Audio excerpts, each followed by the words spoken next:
Making brave, unbroken choices. HomeFront SitRep lit the fuse, triple threat vet stood tall. The MisFitNation brought the grit, and Iron Pits answered the call. What started as a whisper, just a spark in the dark, turned into a fire with a mission and a heart. 'Cause every veteran story deserves to be heard.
Because the mission's clear, we are the tip of the spear. The spark became a fire. Now the fire's burning here. Together we will fly.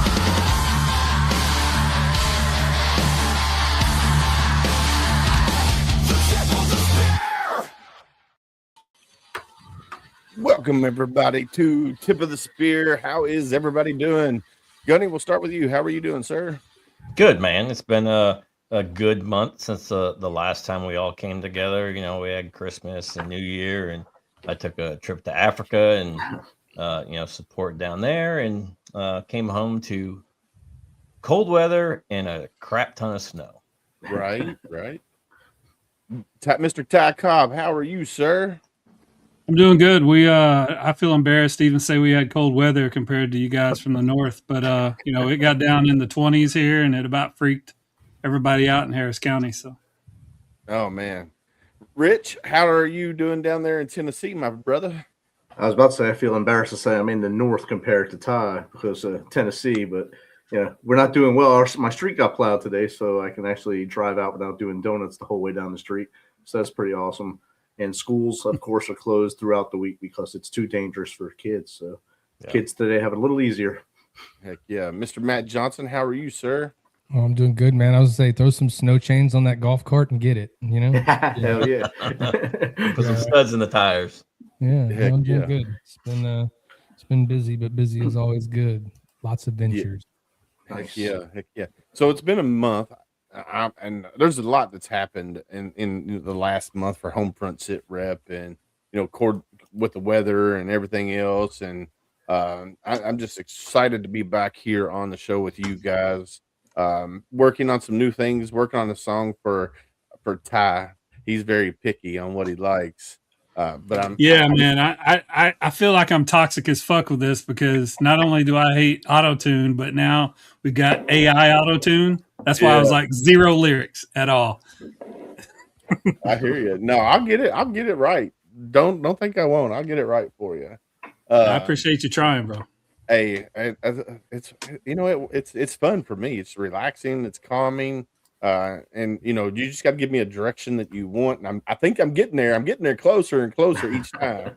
I didn't just delete the thing without fucking saying anything. I was just like, wait, tweak it like this. But before the other ones, I was like, no. Yeah. But no, I'm getting there. So you gave me like Limp Biscuit style with a little bit of hip hop flavor. So I kind of went in and did that, and I think it needs a little bit more hip hop flavor with less lyrics, but we'll definitely get there. We'll see what happens. What's this for again? What's that? I don't know what it's going to be for. We're going to see what it may be for the outro or something like that. I just did a new intro for our show, Matt. I've not even showed you yet, but it may be an outro song or something. But I know that it can't sound like what it was sounding like before. Like I said, I feel terrible for being an asshole about that, but man. No, you're good. So Matt Johnson, there is a question from Mr. Lloyd Wilson on TikTok. He said, SCPO, what rate? Oh, I was an NC. You're welcome. I helped all of you ruin your lives. I was a recruiter. And I started as an EO. So I was a CB before I was a recruiter, but either way, I was a Marine with a light duty chit or the person everybody hated. So we're good. So Gunny, I don't know if I told you, but when we were in Korea at the camp in Pohang, Matt was there around the same time we were there. Really? Yeah. You guys are probably the ones running with the logs who were making fun of you. Probably it was probably my platoon because we had a gung ho platoon commander. Yeah. We were the guys drilling the water. Nice. Yeah, you guys lived up on the hill from the rock hard. Yeah, well, when I went there the first time, they put us in the horse stable. And I remember the first day, this is where I really figured out what a chief was, right? I was in the Navy and I knew chiefs were badass. I was pretty young in the Navy, but we're sleeping in this horse stable and all of a sudden it's like 4 a.m. and I don't know who it was, but somebody came in banging trash cans, get your ass out of the rack. Dude, my chief got up so fast, walked out. You heard a whole bunch of yelling, and then we never got the wake up call ever again. And we were like, what happened? They're like, chief wouldn't talk to him. I was like, oh, okay. Well, all right. Yeah. And all you heard was, yes, chief. And then they ran out the door. He was probably like, what are you doing? It's early. We ain't going to run. What are you talking about? Yeah, definitely. So no, I loved Korea when we were there. We had a blast. Of course, we got hooked up with Mr. Kim, and he took care of us big time while we were there. And I cannot complain about my time in South Korea at the camp there in Pohang. So was it Mr. Kim the dude that owned the dining hall in Chinhae? He owned everything. He owned all the training area. He owned like 5 bathhouse out in town. Club Love. He had like the Elvis hairdo with the gold chains. He was in the galley every day when I was in Chinhae, and he'd be like, "What y'all want today?" We're like, "Whatever you made." Like they told me I have to eat here, so it's not like I'm gonna complain, you know. Right. So Lloyd said he was a HM1, and then in parentheses it's SWAW retired. Wow, overachiever, 2 warfare pins. I'm proud of him, dude. I only had 1 warfare pin, but I don't know what a gray thing in the ocean looks like. So yeah, because you never got on a boat ever. I took tours, dude. Hey, bro, I took tours. I'm going to Fleet Week in Houston this year. You know, I went to the dentist on the Blue Ridge. That's my only time. Ships in port. I went to the dentist. They kept telling me welcome aboard because I was wearing at the time Woodland camis. Yeah, that's what the MAs wore on the ship, right? They thought I was a new MA checking in. I was like, yo, if y'all don't, because when you walk out, it's all the same, right? So Yeah. I'd never been on a ship. It's all the same. I don't know how to get out. I don't know what's left and right, up and down. I was like, bro, if that engine starts, we're running some man overboard drills. I'm not even joking. You know, I'm like, I got to get off. Like, I'm really, no, I'm good. It's pretty bad when the Marines have more sea service than you do. Yeah, I mean, you know, you're welcome. I avoided my seat so that you could have yours. That's how it worked. Yeah. Dude, you could have kept that, honestly. You Those have to go coffin up racks. to go down to, and then you have to go, you know, port and starboard to go each direction. It's like, just where's the chow hall? Where's the gym? That's all I need to know. Yep. So Lloyd says, does he have his SCW pin? Of course I do. Of course I do. So yeah. So all right, let's talk about the elephant that's out there in the world today. All right, and I don't know if I really want to bring it up, but I'm going to bring it up anyway, because we had a pretty good discussion last night in the Willis household about this immigration stuff that's going on up in Minnesota, around Minneapolis at the present moment in time. What are your guys' thoughts on what's going on? You know, with today's modern age, with everybody having cell phones, with everybody, you know, streaming, what are your guys' thought on that? Who wants to go first? On which part of what's going on up there? There's multiple parts to this. There's okay. much in the past even 2 weeks. Well, You need to pinpoint a thing. I think AJ McCarthy is definitely the future quarterback for the Minnesota Vikings. I definitely like their stadium. I mean, are there other things going on in Minnesota right now we should be talking about? Horn before the game starts. It's where the headquarters. It's where the headquarters of Target is also. Yeah, Target, awesome store. That's why they get looted all the time. Isn't Haribo up there too, or is that Wisconsin? I think Haribo. I don't remember if I've seen it there or not. I think it's Wisconsin. I think Haribo's in Wisconsin. Maybe wherever they are, I love them too. But the jump on the sword, Willis. Have you been to a movie lately? Yes. Now close your eyes, replace the movie title with Minneapolis, and then in the background show Washington, D.C. You're seeing political theater at its highest rate. You're seeing paid people go in there to antagonize the ICE and DHS workers as they're trying to do their job. These people can care less about Minneapolis. They can care less about Minnesota. They can care less about the people they're protesting for or against. They're getting paid to do it. The more they do, the more they get paid, the more their job is. Bad things happen when you do stupid things. Yep, and right. We've seen it happen 2 times, well, 3 times with the Darwin Award winner with the flashbang the other day. You don't pick up flashbangs. It's a dumb move. But we're seeing political theater play out. And this week is I think tomorrow is the vote for the budget. So if they don't vote the budget tomorrow, it's going to be another government shutdown starting next week. This political theater we're seeing there is pushing that budget. Someone's going to be a pawn. Someone's going to get fired for whatever's happening up there because they don't want to lose the money for DHS. So someone's going to lose their job or be the pawn so that bill goes through and the budget gets fixed. And then there'll be some other smoke and mirrors that you'll hear people yell, Epstein, Epstein, Epstein, here in a couple of days to make you forget about Minneapolis. And the theater will keep going on. I think I would agree with you. Like so my wife and I and you guys, most of you guys know my wife, we're very different on our political views. Like, you know, who we voted for, who we didn't vote for, the reasons why we voted for who we did. And so we had a really good discussion. Even my 17-year-old, she was home here last night with us, and her views are way different than mine and my wife's views. And, you know, she's like, well, that guy was, you know, murdered. And I was like, well, if you look at all the videos, yes, but what happened before people started recording? You know, granted, this guy, from what back up a week. back up a week All right. before that incident happened with him. Yes. Yeah. So that's stuff that they're not. Kicking the taillight of a government vehicle, Yes. spitting at and towards federal agents. 5 of them.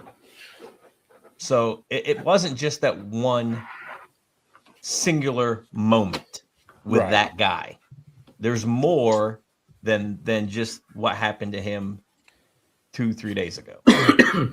So that's what gets me with the news media outlets that are out there, because you'll have one news media portraying it this way, then you'll have the other media portraying it this way, and you know, like certain people, they only watch this news outlet, they don't watch this news outlet. So how do we decipher what's real, what's not real? You know what I'm saying? How do we decipher that as a human race? If you could figure that out, you wouldn't need to work ever again. You'd be a billionaire. But 100%. The comments there, you get to see what they want you to see. It's what's going to grab the most. Unfortunately, in the world, we're not in a place anymore where you can have a civilized conversation with somebody and disagree, right? Which is what we like to do a lot on our podcast. That's why I feel like they're where they're at and they're doing as well as they do, because we let people come on and talk about whatever they want. And even if I don't agree with you, I'm going to listen to you. Well, that doesn't happen very much anymore. Unfortunately, that's where it goes. And then, you know, to be honest, you guys have already told me more about all the stuff in Minneapolis than I already know, because what I try to avoid all that. I've seen everything on TV. You scroll through social media, you see it. You see one side that this was bad and then this happened, but this is definitely how it worked and that's where it's at. I mean, at the end of the day, you're going to believe what you want to believe. But what I haven't seen or heard in any of the stuff that's been going on is them walking up to a protester and going, "Why are you here? Yep. Why are you here? What is the thing that you're here for? Why are you out here? You know, what are you for or against? What is the reason you're here?" Right? Ask them. And I would be interested how many of them would have like an answer for that, right? Like, this is exactly what it's for. Because at the end of the day, I could get on board with you if I understood why you were out there and what you were doing it for. Like, give me the reason, you know? But just the way it goes. Yeah, I mean, it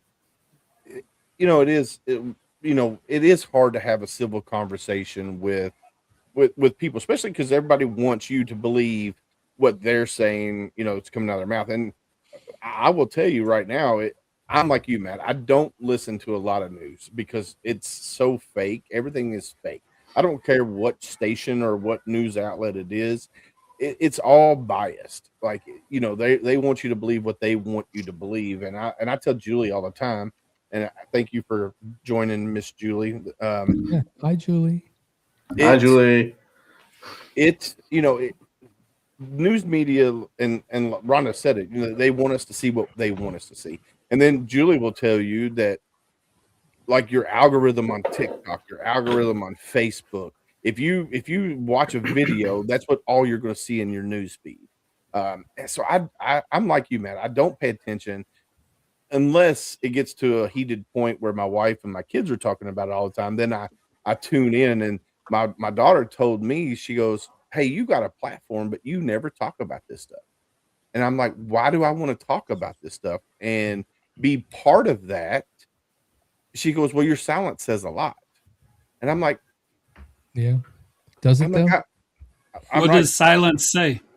Right. What does silence say? Right. I'm like, exactly. I'm not saying I'm for, or I'm not saying I'm against what's going on. It's just one of those things. If I keep my mouth shut, I don't have to worry about pissing somebody off, whether it's this way or that way.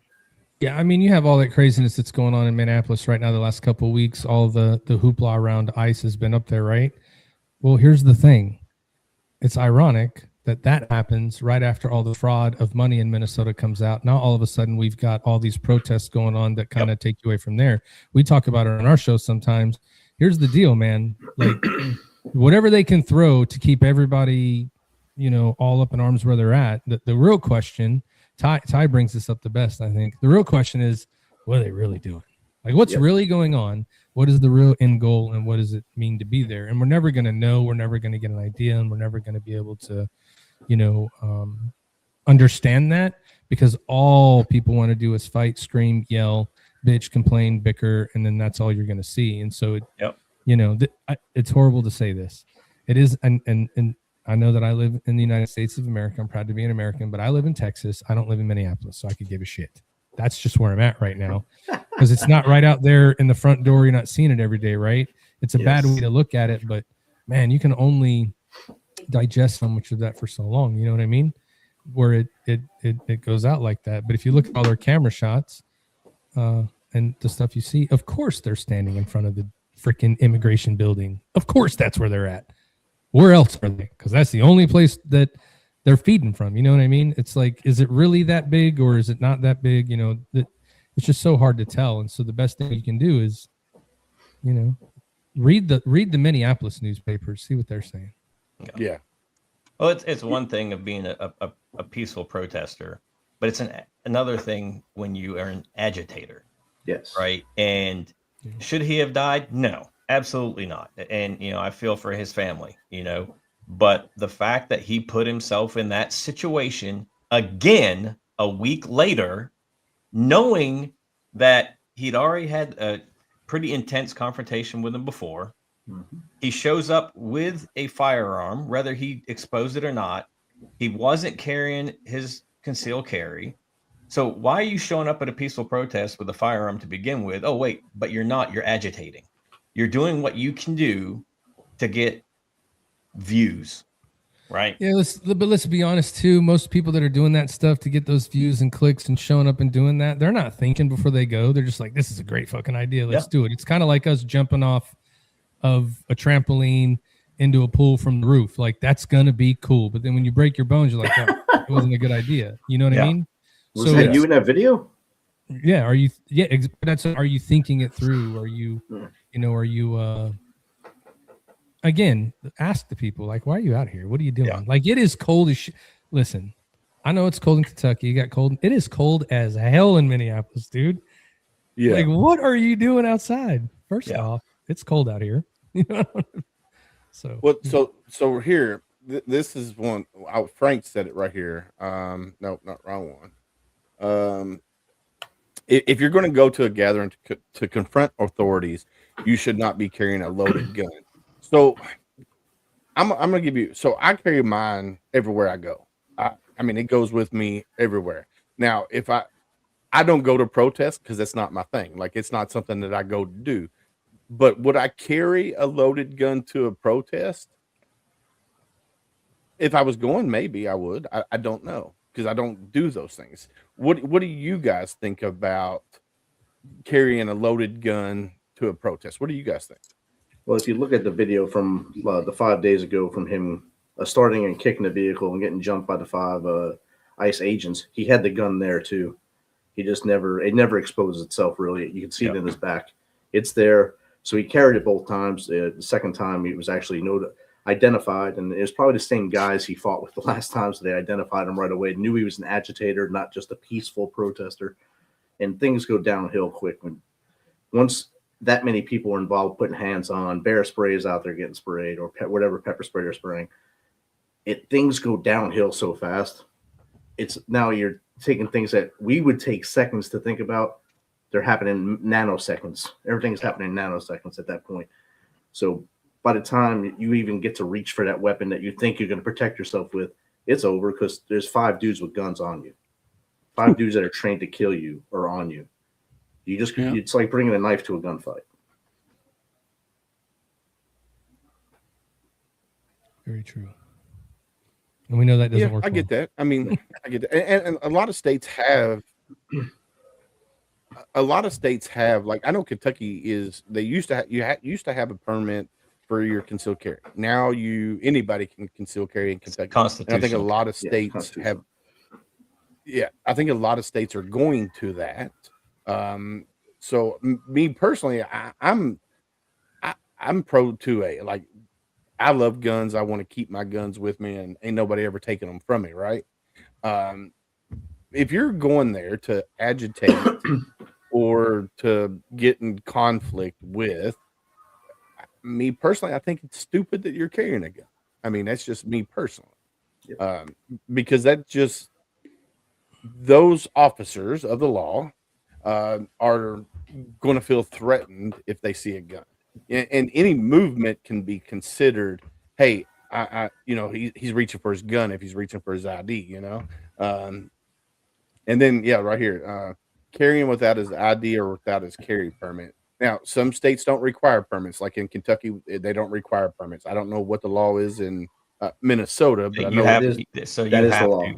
That's the law. You have to have your permit and an ID, whether it's a state issue ID, some type of ID, driver's license ID, whatever. You have to have both on you if you are carrying. Yeah. So Dr. James on TikTok says, carrying a gun to a protest is not unlawful. All guns are considered loaded. And then he says, it's when you become an agitator, your right to carry is instantly revoked. When you decide to break the law. That's it. Yes. It's not even about becoming an agitator. The moment that you break the law. Yep. Kentucky, when you had your CC, DW, when you had to go through the class and you got pulled over by an officer, it was mandatory that you had to identify. Hey, I'm a CCDW. I have mine on me. Now, with constitutional carry, you don't have to until the officer asks you, do you have anything that could, potentially harm me? At that point, you have to, and you have to be honest about it. And if you say no and they find it on you, that's it. You're done. Yeah. And in Minnesota, you don't have to identify either. But if they ask, you have to produce. You have to be honest, and you have to produce both your permit and your an ID. I can't wait for them to make the movie about this. You know how many twists, turns, conspiracy theories, this person's make the decision, but it was really that person. You're going to watch the beginning of the movie, and at the end of the movie, you're like, damn, I didn't see that coming. Yeah. It's too much. But that's the thing.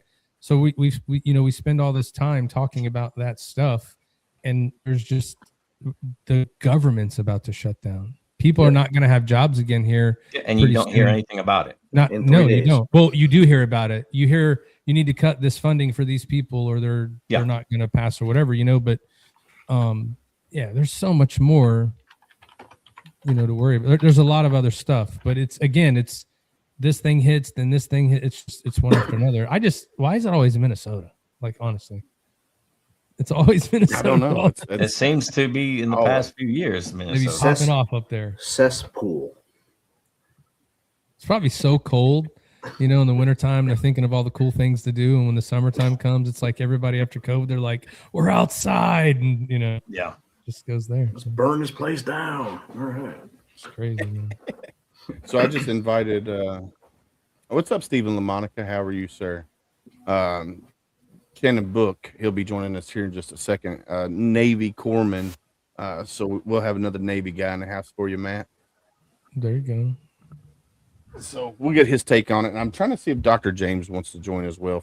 Dr. James is a pilot, dark side officer. So see if he wants. He's always got good insight as well. So we're going to see if he wants to join.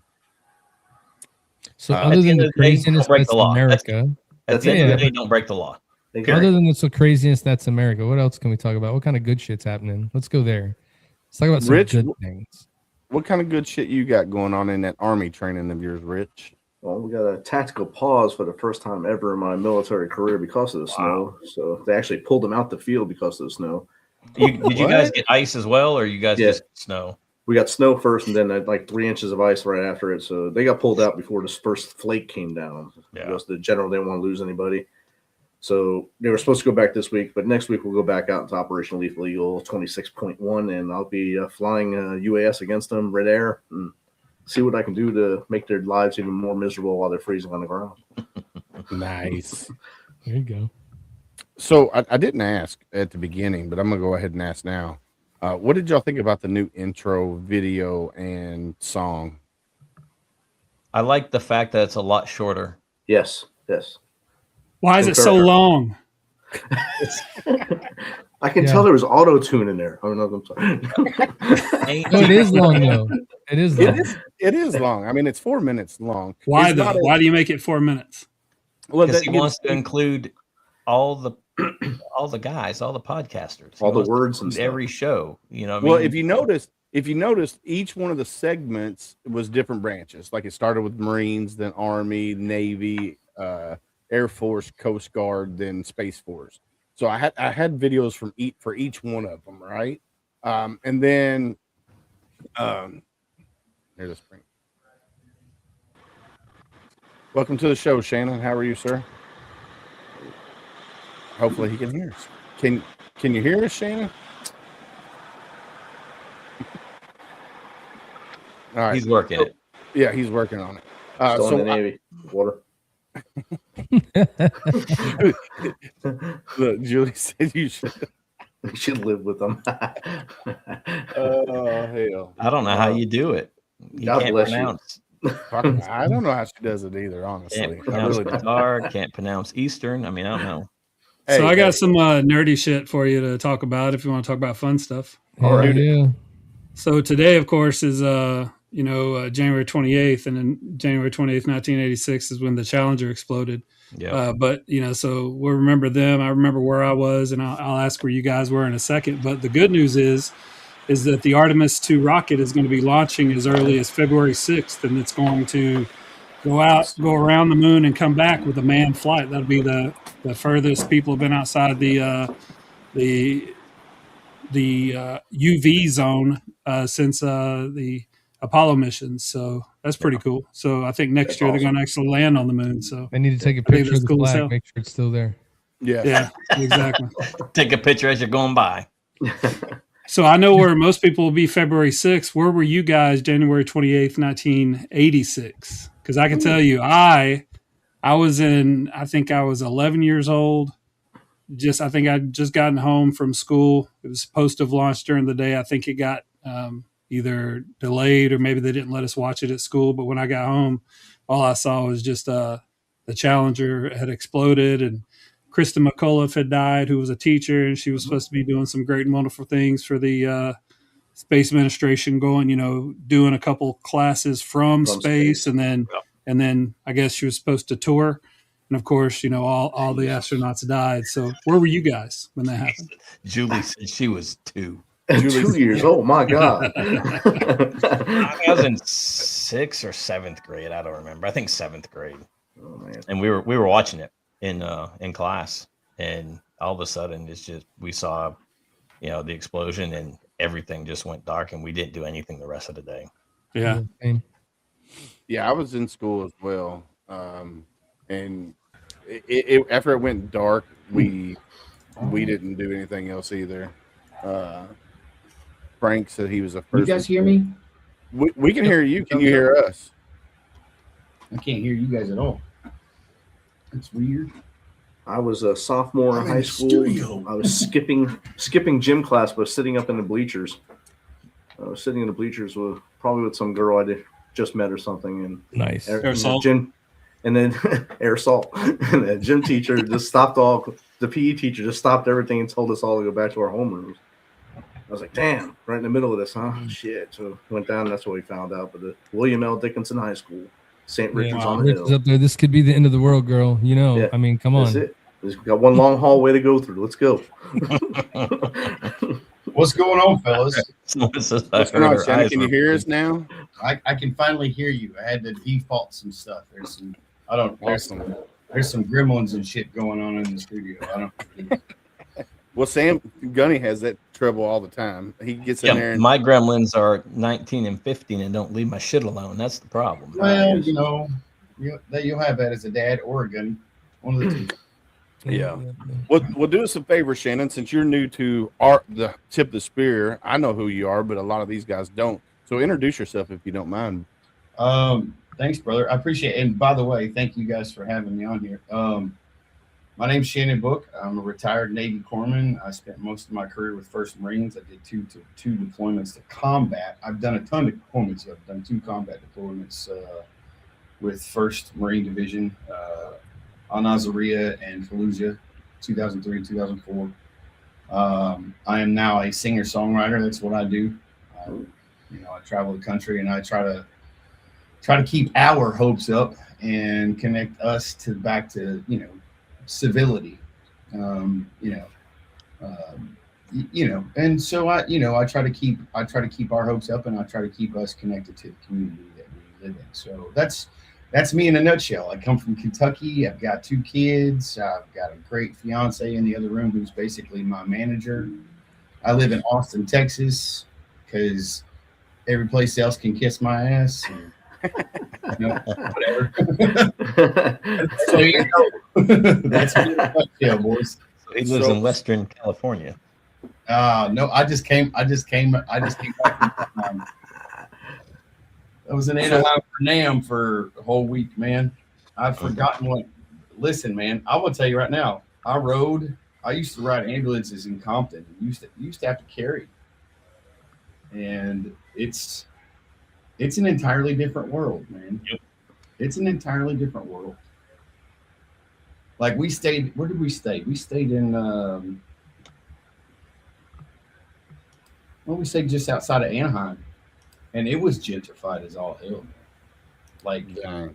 Like, don't get me wrong, I'm not interested in it being Compton and shit, but because Compton wasn't very fun, but it is what it is. So, but anyway, I saw you guys talking about the current events, and of course, I love watching the show, and occasionally you'll catch me in here checking that out and cheering you all on, and so I just figured, this guy would come in and hang out with you if I had the opportunity. So here I am. Heck yeah, no, I'm glad.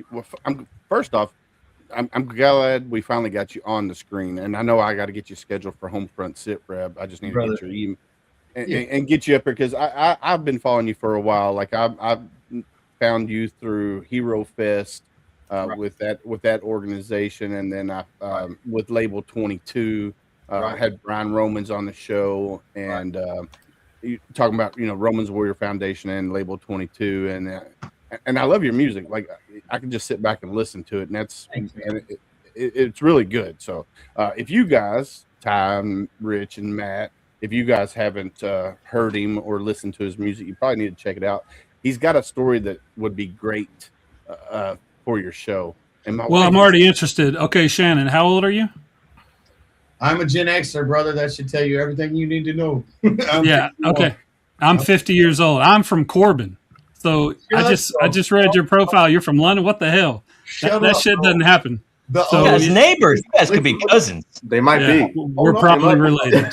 Those trees go straight. Cobb and I are probably related. However, plus dramatic effect. What you all are missing is that he lives where the original Kentucky Fried Chicken comes from, baby. Yeah. I'm not missing that. I've been educated. And it is still there. Yeah. And the Colonel still sits on a bench in bronze, boy. That's for sure. Yeah, I was born in the old Corbin Hospital that they finally got torn down like 20 years ago because of asbestos. Yeah. Well, They stopped using it in like 1980. I'm good. County, so don't judge me. I'm in Houston, Texas now. So. See, you listen. I tell everybody here in this state that Kentucky is preschool for Texas. They don't like it. And I also tell them that you wouldn't have Texas if it weren't for Kentucky. So they really don't like that. The Wilderness Trail, absolutely. Yeah. You're absolutely right. They really don't like that shit. Listen, guys, I'll be honest with you. I'll tell you, I'll be honest with you. The more opportunities I get to be on podcasts and talk to you guys and share my story and share what my thoughts and goals and hopes are for our community and reconnecting with the actual community that, kind of has ostracized us a little bit, but I think we've ostracized ourselves a little bit as well. Just because of the shit storm that it is. I would love to be on anybody's podcast. And Willis, I promise you, man, like I love what you do and I'm a huge fan and I've watched you guys do this for a while now. And I like Operation HomeFront or HomeFront SitRep. I'm a big fan. Awesome. Well, thank you, brother. And I can't wait to have you on and hopefully we get you back into Kentucky and we can meet face to face. Maybe do some kind of event or something, and bring some of you Label 22 guys this way. I was talking with the founder of Hero Fest, not last year, but the year before, and I was trying to get him to do a Hero Fest here in Kentucky, and he's like, yeah, man, we'll do it. We'll have to wait till the end of the year and reallocate the budget and everything. And my wife, I'm about to kick her butt. She said, "See, fangirl." Julie is the best, dude. Yes, she is. Yes, she is. Hold on, did Julie say that about me? No, me. She's talking about me. I'm a fangirl. I'm a fangirl of you. She's definitely talking about Willis. Yeah, She's not 100%. about her own husband. I'm a fan of her already. Yeah, I love when she tunes into the show and comments on there, and Willis won't see it half the time, and I'll pull it in and throw it up in there, and then he finally sees it. Julie, I'm just going to tell you right now, I'm fangirling over you. Just so you know. But yeah, so I try to get it's Jason Steiner's the founder of Hero Fest. I've talked to him multiple times. It's called Hero Stock, brother, but yeah. Or Hero Stock, yeah. It started at Hero Fest. And correct. Yeah. And I'll tell you right now, if like I've talked to Jason and like, bro, I know we can put Hero Stock right in the middle of freaking Renfro Valley, bro. Yes. And right in the middle of Kentucky. And I don't know why you don't do it, because I mean, Kentucky's so rich with the history of music. Yes. And I'm like, bro, we can, and I even had like Bullitt County Fairgrounds. I had them on board to get, donate it for free and everything. And that's right off of 65. Like, honestly, right off. And he just passed it over, and I was like, bro, it's not him, man. It's his board, and I promise you, let's not. God bless them all. They're just trying to stay above board when it comes to money, and I get all that. They're trying not to overwork themselves. That's all it is. What did my wife make him say Eastern Kentucky? Eastern Kentucky. That's what was that? She wanted to say Eastern. She wanted me to say Eastern Kentucky. No, she's talking about me, talking about Willis, because I have my country twang, and I said, no, that has nothing to do with twang, man. Listen. East Ren. You say East Ren. There's no EREN at the end of it. Eastern. You say Hey, Eastern. man. Have you seen those Appalachian etymology videos that are on TikTok now, where they talk about why we talk like that? Listen No. here. Yeah, Like, sure. Riches and all them things. Yeah. Go down Ty, by you creek. listen, Ty, you just said a bunch of 50-cent words like mayonnaise. I don't know what the hell you just said, bro. You did. That's but anyway, yeah. I totally get it, man. Like, Hey, Ty, say it. I want to hear you say. How do you say Louisville? Louisville. There's only Okay, one so word to say Louisville. you don't say Louisville. No, it's Louisville. It's Louisville. Okay, yeah. Louisville. How do you say? You turn that If you word wanna into get one technical, syllabus. It should be Louisville because it's named after King Louis. He's not wrong. However, fuck King Louis. It's Louisville. So how do you say Barberville? He's dead. Barberville. Barberville. Barberville. You just say Barville. Barble. Barberville. Barville. You Yeah. want to put One marbles syllable. in your mouth and say it. Yeah, Barville. Two syllables. So down in Mississippi, Now you they can't had- get there from here. Down there in the holler. So in Mississippi, they have a Louisville, Mississippi, but down there they call it Louisville. They don't call it Louisville; they call it Louisville, and it's just like They're not educated. they're not educated. Yeah, they're not educated. I'm going to tell you right there, there's a difference between rednecks and hillbillies. Hillbillies are educated. Rednecks are not. I am a hillbilly. About Ty earlier. and Shannon, did they teach you about the Fugates? The blue Fugates. Yeah. Yes. Oh yeah. I know. I'm a Lungeon, so I know all about the blue Fugates. But My like wife told me about this. I'm like, you are out of your mind. Oh no. And it talking was about earlier with the music in Kentucky, man. Like that's like- part of it. bluegrass is like the original metal, man. Yeah. I say it all the time. I don't give a shit what anybody says. Like, I love metal and I love bluegrass, and I promise you, the only difference is what they're playing it on. No Yeah. distortion. You put distortion on that banjo, it's gonna sound like Master of Puppets. Hey, Facts. Matt, has Ty educated you about the Fugates? No, No. I'm sure we'll get man. into this. Teaching For moment. You're missing out, man. You're missing out. sure. Am I? But am I? Am I? Yes, you are. I mean, Papa Smurf was real. I mean, we're talking about Willis's amazing dialect of pronunciation. Now we're talking about whatever these fugits are. I don't know. I'm kind of scared. Well, look, here, let me ask Matt. I'll give you an example. Let me ask a question of the people from Kentucky. What is one thing you do not do if you go up in the Appalachian Hills at night? Stop. I don't go up in the hills at night. Well, okay, yeah, that's a good answer. You don't whistle because you'll summon the all the bad spirits. That's Oh my Yeah. God. I can't You wait to ever go walk whistle in into the Appalachians at night. nowhere in Kentucky, and you hear something that sounds like a screaming child? Run. Yeah. Yeah, you want to run. Julie said the bulls had eyes. You ever seen the movie The Hills Have Eyes? It's a lot like that. Facts. Yeah. Oh man, All right. yeah. So Matt, the few gates of Kentucky, you can Google it. The They are family known- trees like Wait, this. hold on. Wait. And Say it that has one more time. The what of Kentucky? Quite well. Few gates. Okay, Fugate. you said it like that. Ty, you say it? fugits. The blue fugits. It's fugits. Few Or is gates. it Yeah, Few gates. Fugate? I thought I was gonna go through a few gates to get there. I'm trying to figure it out. You know what I mean? No. You only got a few gates in the family tree. Yeah, you. Hey, Yeah. hey. That's their tree, bro. This Their shit family does this tree. little bit. That's it. Blue skin and everything. So the funny part about this story is I lived in Hazard, Kentucky. So go ahead.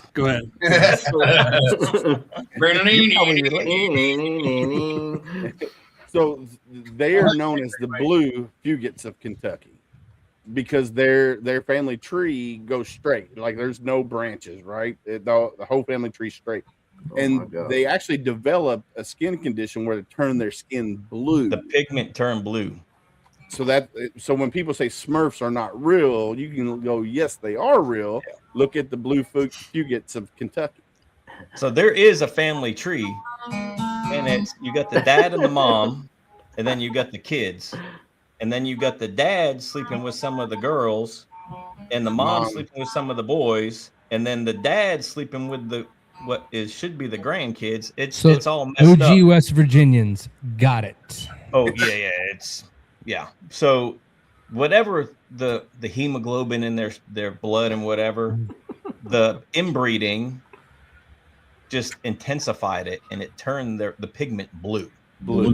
I think the last person that had whatever chromosome or whatever it was that helped intensify that died in like the late 80s, early 90s.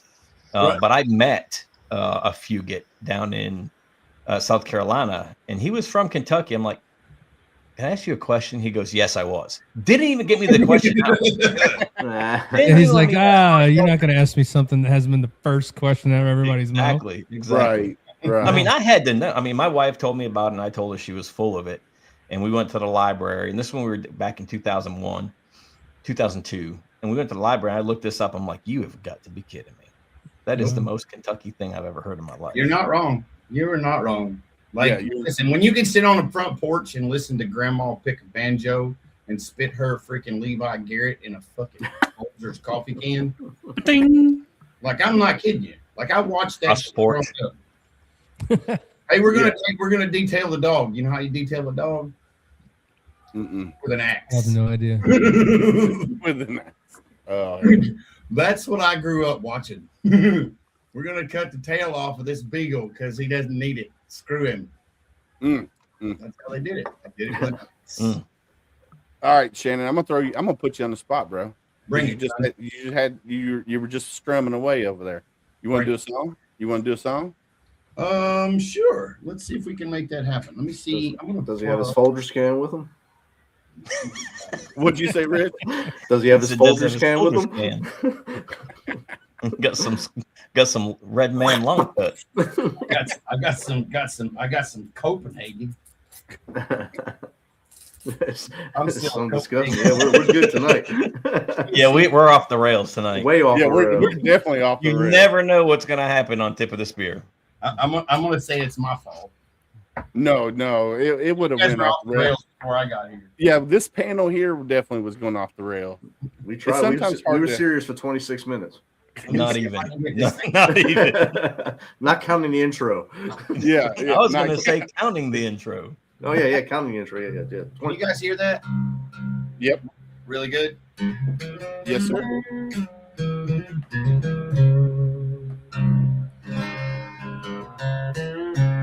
Put him solo, Will. All right. All right. Let's see. I'm gonna do you a little song. I don't know how well this is gonna play because I've got some gremlins, but I'm gonna do you a little song that I actually just released. No, I can't. I guess I can't do that because I don't have a capo. But I'll play this one. This is called "Now You're Gone."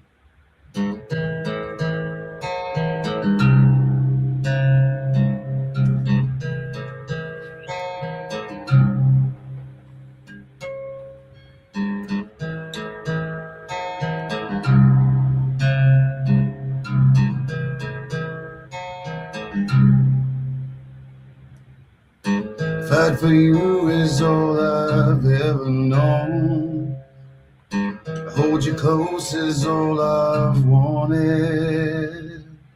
I only wanted just to make you smile. Fight for you is all I've known. Now you're gone. Now you're gone.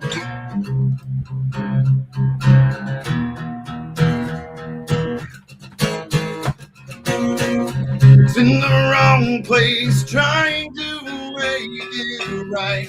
In the soft embrace, memories rule my night. In defense of a life lost in you. So much left unsaid.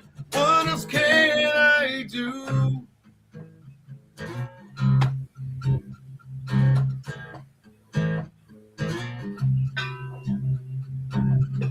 I remember breaking you down. The words I used weren't so kind. You don't deserve to be made to cry. You don't deserve to be broke down. Now you're gone. Now you're gone.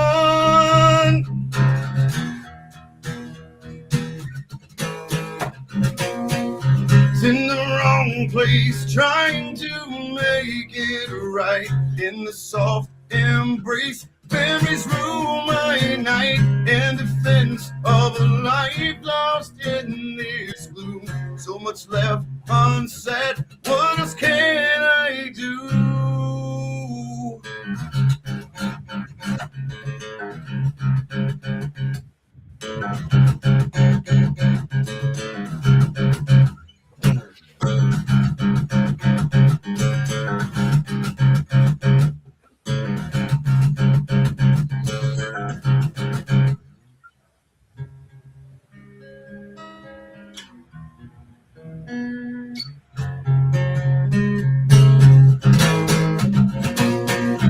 In the wrong place, trying to make it right. In the soft embrace, memories rule my night. In defense of a life lost in this gloom.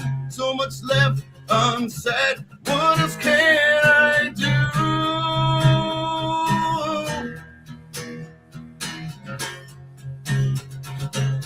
What else can I do?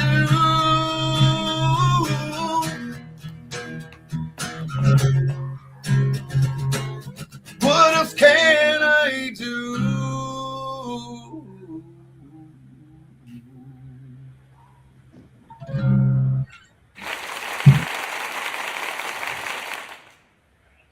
Heck yeah, You're bro. hired. Not half bad for being out of tune and shit, I guess. Yeah, you're hired, man. Ready. Let's go. And this is what I do for a living, man. I just write stuff. Most of the stuff that I've written has a lot to do with what we've done, you know. Yeah. And how it affects us in our own lives. And I try to write it for everybody because it's, you know, a lot of people like to share stuff with me. And they're doing great stuff because a lot of people write music, and I don't fault anybody who's writing music and or doing whatever they're doing musically. But then I give them advice about, hey, don't make it so specific. Like, I'm going to ride down Route Mobile in my Humvee. Like, nobody wants to hear that shit. Right. You know what I mean? Right. About a rough day. Like, I have a song called I Need to Breathe. It was literally about coming back from Fallujah and not being able to catch my breath. I didn't say anything about Fallujah at all. But it's called I Need to Breathe. And it literally is called I Need to Breathe because I was having a panic attack when I wrote it. So it's, but I try to share my falls and my rises with people in my circle so that they understand that God is good and God helps us everywhere, man. Amen. You know what I mean? Because, and I suck as a Christian. I'm a horrible Christian. And, I read my Bible every day and, but I make mistakes, just like it says, just like Paul said, God, please, I don't want to fail you. I don't know why my flesh is so freaking, entitled, but it is what it is, So here we are, and that's what I do. Yeah, we're all sinners, and that's the thing people don't Love realize. you too, Isaiah. Holy shit, you got Isaiah in here. You got all kinds of peoples up in this piece. Yes, we do. And that's what I love about doing, the Tip of Spear or, HomeFront SitRep or, watching Triple Threat Vets or MisFitNation or Oscar Mike Radio, all of these guys. Yeah, that, man. It's the community that we've built is phenomenal. And it's all built on wanting to help our brothers and sisters. Absolutely, man. So do you know Raul? No, you're talking about Isaiah 68 actual? Oh, I know. Yeah, Isaiah. Yeah, it's different. I was talking about Oscar Mike Radio and all that stuff. Well, Oscar Mike Radio is Travis Partington. Oh, that's right. You're right. My bad. Yeah. I'm thinking of something completely different. My bad. Normally Travis is on here, but I guess he must have got hung up at work or something of the nature. And they got a crap ton of snow up his way too. Yeah, like yeah. 16 to 18 What are you talking about? We're froze here in Texas, man. I got back from Anaheim at NAM and I freaking walked off the plane and the freaking ground was frozen. And I was like, what the hell? Yeah, it's crazy. This is this is the first big snow that we've seen in Kentucky in a long time. We've had a few years. The last time I saw big snow in Kentucky, which obviously I haven't been there in fucking 30 years, but and most of the time it's, what, a foot and a half, maybe. If yeah. Like the last time I saw big snow was probably 3 feet, and that was back in like 92. Yeah, wasn't that the blizzard in 94, wasn't it? Oh yeah, there you go. The blizzard 94. That's it. That's exactly Yeah. what it's like 3.5, almost. Trash. Do pool maintenance. Yeah, do your pool maintenance. Yeah, damn. Sorry. Yeah, seriously. Pool maintenance. Shit. That's the kind of problems we have in Texas. We're still doing pool That's maintenance, first world bro. problem right there. Hell yeah, you can be swimming in it right now. Shit. Hold on, you gotta get. I was picking up some shit in my backyard. Gotta today. do You're pool doing maintenance. So Julie says the test though, by the way, Willis, I got into the garage. You may need to get me out tomorrow. Did you shovel the driveway yet? I did. She should be fine. I don't know what her problem is. Willis didn't shovel the driveway for like 2 days. That could have been the problem. She's just slinging you shit like a good wife. That's all it is. Yeah. So they're wearing shorts in Arizona. Nobody likes you, I Isaiah. mean, I could have worn shorts in Texas today, so I still wear. Yeah, it was like 60 today, but And I could have wore shorts here too at 9 degrees, only because I don't have any feeling below my knees anyway.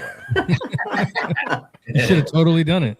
It might be Houston. It's 60 in Houston, but it's still like 40 degrees here today. I mean, I don't know. It is the frozen dot of the state. You know what I mean? So True. All I So know true. is I was at 80 degrees this time last week in Africa, and now it's single digits. I'm not liking it at all. Nobody likes a bragger. Were you hunting or you hunting? Nope. Damn it. Supporting a YouTuber.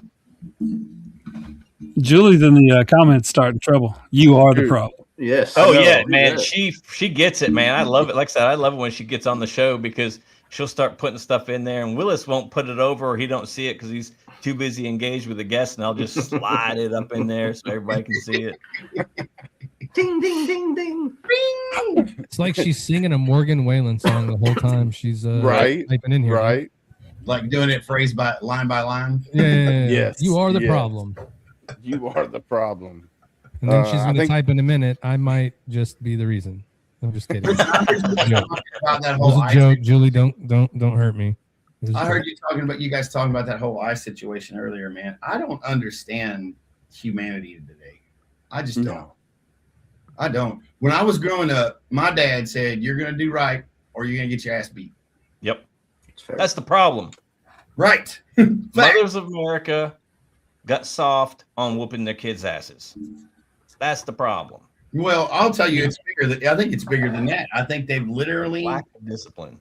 I think. Well, yes, that's definitely it. But I think they've gentrified man. Period. Yeah, Like- I would. They ostracize you for being a man. Yep. Like the Well, and not only that, but people like us, like we're all war fighters in our own right. Like, granted, whether you did it on a ship, you did it kicking indoors, you did freaking air support, whatever that is, logistics, whatever that is, we don't have time for stupid stuff. We don't have time for stupid shit. No. And when you introduce stupid shit to our head, we're just like, get that shit out of here. We don't have time for that. Yes, I would agree. Yeah, but outside of us serving, right, in the discipline and everything else that we, got instilled into us, Yeah. that the No Child Left Behind, that everybody gets a trophy, and Yeah. the lack of discipline in the household has caused all of this. Totally agree with you. Totally agree with Well, you. the start of the cause of this. Correct. I would agree 100%. And the guy that just got shot in Minneapolis, like, hey, bro, like you kind of asked for that, just like freaking Miss Good, like he tried to run the dude over. I'd have shot her too. Yeah, but nobody heard about the other lady that got shot by trying to run a police officer over. That Right. made a 30-second clip, and that was it, and it was done and over with because it wasn't politically driven. Correct. And not only that, so here's the other side of that coin. And I'm glad you guys are talking about this because this has been driving me batshit crazy for like the last month and a half. Like, you understand that if you involve yourself or you create some sort of blockade in an investigation, you can literally go to jail. Yes. That should be common knowledge for everyone. Yeah, but when you have the local government saying that these are not police officers, they can't do X, Y, and Z to you. But what they're also not saying is, hey, they are federal officers, and if you interfere, they can do X, Y, and Z. Correct. There's that second piece of that conversation is not happening. It's only that never first happened. piece of the Well, I conversation. mean, they had that's happening. didn't they the Chicago police chief had a press conference like a month and a half ago where he was like, "You guys And go it get got in front of zero these." play. It did, but you go get in front of these dudes. It's not going to be. He told everybody what was going to happen. Yeah, If he you did. And he's the only one, and they Yeah. showed it. They showed it twice, Gunny's not and wrong. then from there on, it's not been shown again. He's not Yeah, wrong. but that's what I mean. If you paid, Yeah. when you're looking at it, it just at the end of the day, here's the thing. As long as we talk about it, and as long as we watch it, and as long as you keep posting shit about it, they're going to keep doing it. The only way it's almost like you tell your kids, right? Like your kids, for when you're getting bullied and all this other shit. I learned a long time ago that the Oh, no, worst I thing tell you my can kids do to to kick him right in the dick. well, the worst thing you can do to a bully is just ignore what they're saying and just walk Yeah. away and be like, that was cool. And then if you Well, don't say anything, they're like, I didn't get a rise, right? Yeah. They're looking for the rise. That's what makes them feel better. And so in these moments, it's getting that rise that makes you feel better. And then it incites that. And so the further you can distance yourself from that, the better. It's utterly ridiculous that, you watch that stuff and you're like, where do we live again? Like, Well, everybody's fascinated with emotions today. Like, Yep. Yes. emotions. Like everybody lives off of emotion, and emotion, even in the Bible, it says that your heart is wicked. Your heart is wicked. And you have to focus your head and your heart to God. And at the end of the day, man, I don't care who you are. Your whole thought process comes from how you process your feelings. Now, do I have feelings? Absolutely. Listen, I'll be honest with you. There was a point in time where I didn't have any feelings. I came back from Fallujah and I was like, I was giving everybody the, you suck, you suck, you suck. You're cool, but you still suck and you suck too. So, but there was a moment in time where I got past all that. And I decided that I was going to start getting back into like humanity, because I was a machine. When I left freaking when I left Camp Lejeune in 2010, like the only way for me to get out of my own way was to start playing music. Yeah. And sitting on a stage in front of a bunch of people, you learn a lot. You learn a lot about how you treat people and how they treat you in return. And and I just learned that I had to be more civil in order to get anywhere. Now, there's another side of that coin to where people are too civil. And I think that is where we're at today. We're allowing Sharia law in our own country. Let me ask you guys a question. I'm going to ask everybody on this panel a question. Let's do it. Do you think that in 2003 you'd see Sharia law in your own country? No, not at all. How does that make you feel? I will be a therapist for like 10 minutes. Don't move to Dearborn. Yep. Oh. Or New so York. that's something that's not getting played either. Is all the guys that are out there that are doing Sharia law, and if you are not falling into their thing, they're beating the tar out of people because people are not joining along with them. It doesn't fit the agenda. I know. And Well, say the name of the law again. Sharia law. Oh boy. I'm jumping now, brother. Y'all can kiss it, man. That law with the guys that wear the weird hats. After this day, he's never gonna have me on freaking SitRep again and be like, "Oh, you busted my balls about Sharia law." I thought he said Shakira the first time. That's what I thought. Shakira's law. What is that? You got to dance good to get a job, or like what are we doing? Hey, if it's Shakira's law, I might join. The hips don't lie, man. Those hips don't lie. Yeah, hips don't the lie. don't lie. I think everybody's joining that one. But seriously, when you're in that country, how many of you guys step foot in that sandbox? Like, no joke. I'll raise my hand.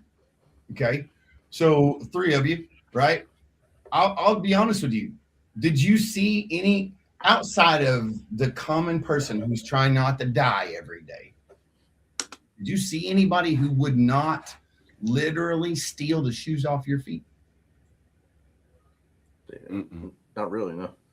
Yeah. I mean, I had some level 2 interpreters that I thought, but you never know.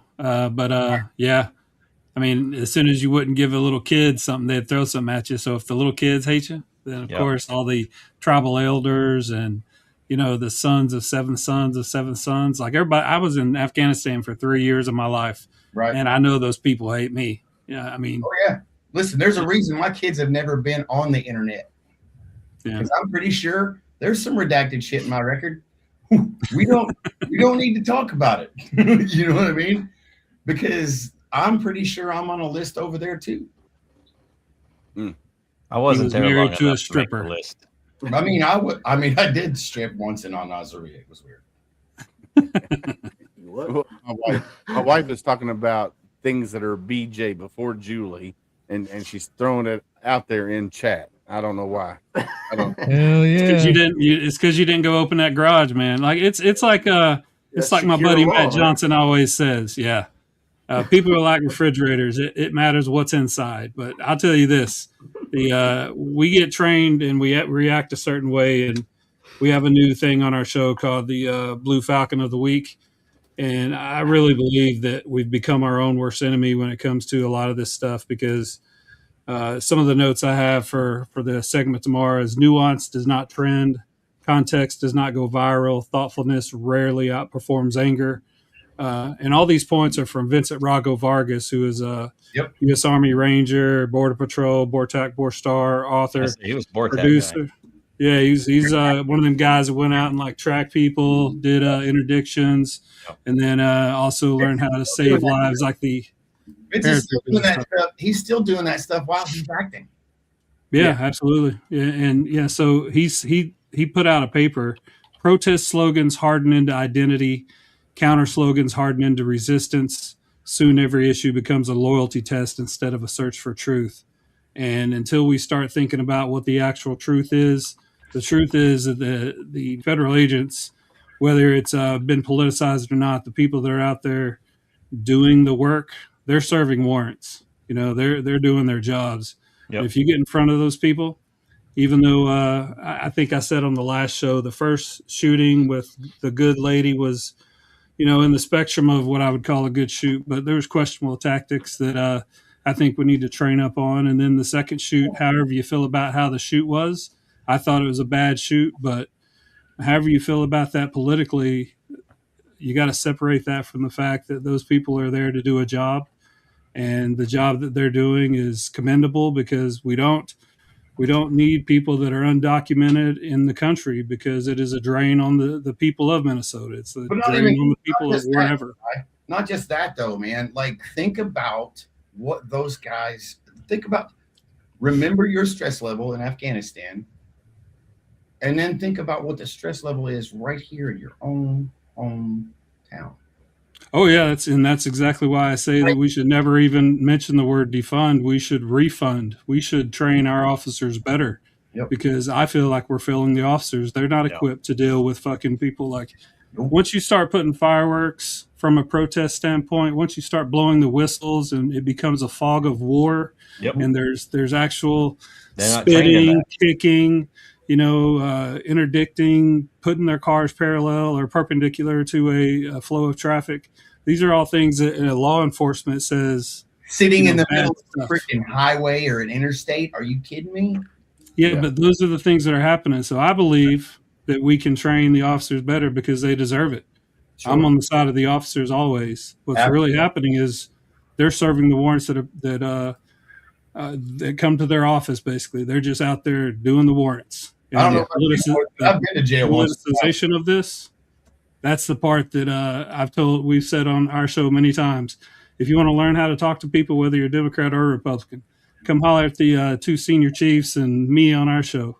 Right, we'll show you how to talk to people. This is it's absurd. The emotional responses, reactions that people are doing. We're not responding with words. Senior chiefs just yell at people. Yeah, we do. But we only yell at you when we have the right answer. Remember, that's how it works. Only when we have the right answer, which is every time. But you're senior chief.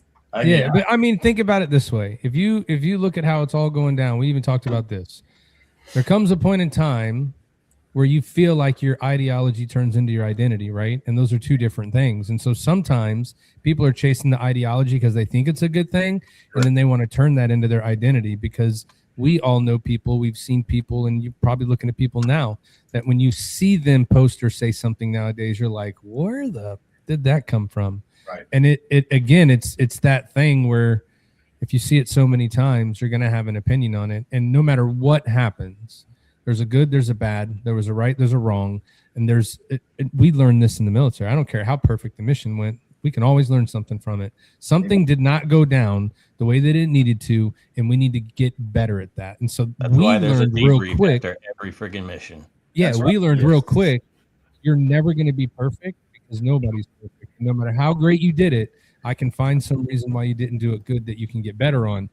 But right now, what's going on is we're feeding into people being better at just fucking chaos, dude. That's crazy. That's why I say I live in Texas. That's Minnesota. It's real far away, and they got enough problems up there. But the more that you continue feeding to that, and the more that people watch it too, right? The longer it stays in the news cycle and becomes the main topic, the more money they get paid to run it. So whatever version of that they're doing is what they're going to do.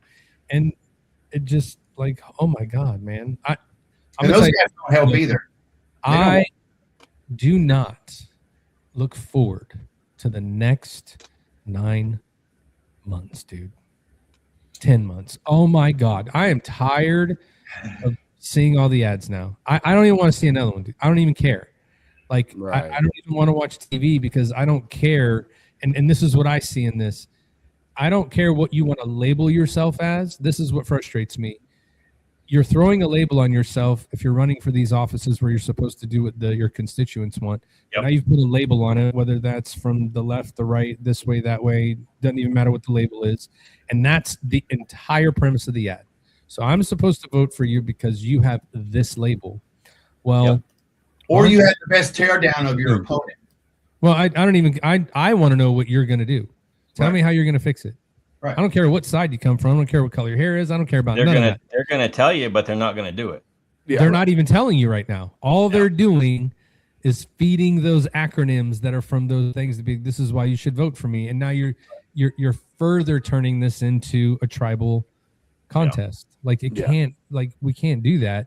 But we're so conditioned to that nowadays, right? Because you have to pick a side. And again, we talked about it earlier, algorithm feeds what you click on. And if all you do is click on that, that makes sense why they're running ads that way, because that's what people, they gravitate towards that, right? It's that's why I like doing what we do on ours and what you guys do on your shows. We bring on who we want to talk to, and we talk about whatever they want to talk about. And I don't care if you read it. I don't care if you comment on it. I don't care if you say I suck. That's cool. But if you put that comment, thanks, because you just helped us get another view because you said something stupid. And now people are going to watch it maybe so that they can say we're stupid, or they're going to watch it and say it's good. I don't care what you do, but I'm not going to interact with you. I'm not going to drop down into that. I do this because we want to help people and give a message. Right. And, shit, Thank you man. for the It's just virility. ridiculous. Thank you for the virility, but No, I wouldn't even know. I know that people say dumb shit because Ty will tell me sometimes, because he does do a great job for us at going through that and looking how it's going to go, right? So we've got to change here, change there. One day he told me something that someone said about us. I was like, really? He's like, yeah. I'm like, I'm glad I don't look at those comments, because I told them in the beginning I don't look at none of them because it's too enticing to go interact with them, right? I just rather not do it. Yeah. Well, sometimes interacting with them though, that helps the algorithm as well. Yeah. But I know when I first started doing the podcast, and I was doing an interview with somebody, I forget who I was doing an interview with, and somebody on YouTube came in and they were saying like, you're racist, and I mean, and it was just like kept going and going, and it was like 5 different ones, and I'm stressing about it because it's in the comments, right? And I'm doing the show, and I'm like, what the heck is going on? And then, so afterwards, I went in and blocked them, like deleted the comments and blocked them on YouTube afterwards. Yep. I mean, they were pretty nasty. Nope, leave them there. I don't give a shit. You can say whatever you want. That's why we have freedom of speech in this country. You can say whatever you want about me. I don't care. And that's why, again, everybody in this room helped make sure that was still a thing. So I'm horrible about like the whole, the best part about a live show is people get to interact with it and you get to put the comments up, man. Thank God that's not on me in our show, because we'd never see anybody's comment, right? Because it's just, I want to talk to the person we're talking to. And, fortunately for us, I mean, we have good people that watch. And if you have those things, they're going to watch it and say good things, but you can't control what other people say. And that's just kind of how it is now, right? And so, again, for everybody that's watching this now, if you don't like what I said, and I don't give a shit, you can put the comments. Everybody else probably read them, but I won't. So if you want to waste time as a keyboard warrior, then you're not going to get that 30 seconds back, because you're get not your finger workout in, baby. Yeah, for sure. Or all right, finger workout do your own, so that you can say that dumb shit you type out on a camera or into a microphone and record it so that it can live on forever. Like, go ahead and put yourself out there. No, that's not going to happen. That ain't going to happen. Too many keyboards. It's like a post that I put in here before I came in. It's better for you to be labeled a fool than to open your mouth and remove all doubt. Like, facts. Thank you, Lincoln, I think, is who said that. All right, so it's about time to wrap it up for purposes. But anyway, I want to answer this real quick. Steven says federal agents are military trained. So tell me, were you trained to wound? I will tell you right now, 100%. No, I was not trained to wound during any of the training that I ever had. And I'm sure Gunny can follow suit with that. What about you guys? I was not trained to wound. I was trained to eliminate the threat. Yep. And 100%. But the federal agents, they go to federal law enforcement training, FLETC and training compound. They don't go through military training. It's borderline SWAT-ish. Correct. So they learn a lot of other things. It depends on the agency, though. Yeah, depends on agency and their actual role. So, but it also go ahead. I'm sorry, Rich. Go ahead. It depends, like Gunny said, it depends on agency plus role. So if you are a HRT guy, you're taught to kill. You're taught to go in, eliminate the threat, and kill. If you're an ICE agent on the street, I doubt you're trained to eliminate the threat and kill. You're trained to survive that situation. Yeah, de-escalate. And sometimes you have de-escalate as much as possible and get to the point where you go home and maybe the other person does too. Right. And that, of course, it's not always going to happen like that. Yeah. Right.